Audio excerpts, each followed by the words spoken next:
ਇਹ 531 ਹੈ ਜੀ ਤੁਹਾਡਾ ਜਿਹੜਾ ਪਿੰਡ ਆ ਸਰਦਾਰ ਕਰਮ ਸਿੰਘ ਲੰਬੜਦਾਰ ਦੇ ਘਰ ਜਾ ਰਹੇ ਹਾਂ ਜਿੱਥੇ ਉਹ ਰਹਿੰਦੇ ਹੁੰਦੇ ਸੀ। ਓਕੇ ਹਾਂਜੀ ਇਸ ਗਲੀ 'ਚ ਉਹਨਾਂ ਦਾ ਘਰ ਸੀ।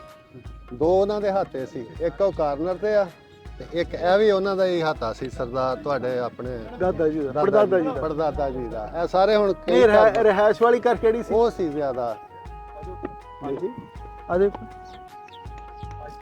ਇਹ ਦਰਵਾਜ਼ਾ ਇੱਥੇ ਲੱਗਾ ਜੀ ਦਰਵਾਜ਼ਾ ਤੁਹਾਡਾ। ਇਹ ਲੱਗਿਆ ਸਾਹਮਣੇ। ਆਹ ਦੇਖੋ ਆ ਬਿਲਕੁਲ ਉਹ ਪੁਰਾਣਾ।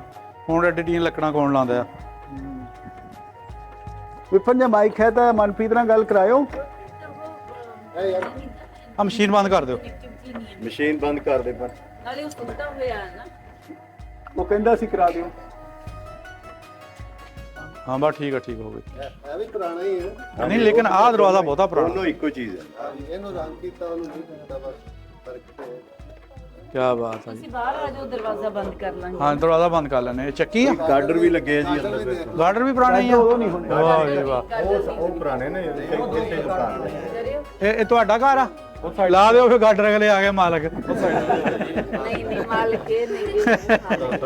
ਮੈਂ ਲੈ ਲੈ ਤਾਂ ਇਹ ਰਹਿੰਦੇ ਹਾਂਜੀ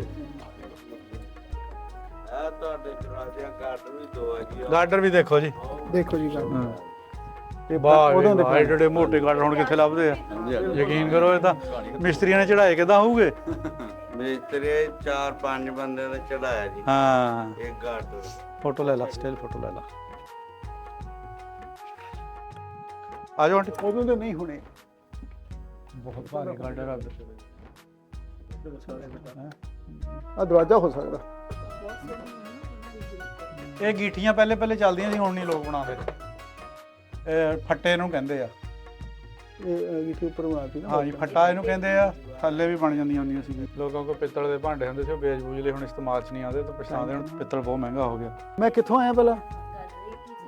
ਇਹ ਹੁਣ ਜਿਨ੍ਹਾਂ ਦੇ ਹੈਗੇ ਵੀ ਆ ਨਾ ਜੀ ਉਹ ਦੱਸਦੇ ਕਿੱਥੋਂ ਆਏ। ਮੋਸਟਲੀ ਤਾਂ ਹੁਣ ਇਹ ਵੇਚ ਕੇ ਅਗਲੇ ਕਹਿੰਦੇ ਇੱਕ ਵੇਚ ਕੇ ਸਾਡੇ ਪੂਰੀ ਛੱਤ ਤੇ ਆ ਜਾਣਾ ਹਿੰਦੁਸਤਾਨ ਸਮਾਨ। ਕਿਹੜੇ ਪਾਸੇ ਆ? ਹਾਂ ਬਿਲਕੁਲ ਉਸੇ ਤਰ੍ਹਾਂ ਵਜ਼ਨ ਦੇ ਹਿਸਾਬ ਨਾਲ ਵਿਕਦਾ ਨਾ ਜੀ। ਇਹ ਵਾਲਾ ਤਾਂ ਹੋਰ ਕਿਸੇ ਦਾ ਸੀ। ਹੋਰ ਕਿਸੇ ਦਾ ਬੋਲ ਨਹੀਂ ਸਕਦਾ। ਕਿਸੇ ਦਾ ਬੋਲ ਬਾਅਦ ਵਿੱਚ ਤੀਸਰੀ ਜਗ੍ਹਾ ਆਇਆ। ਚਲੋ ਚਲੀਏ।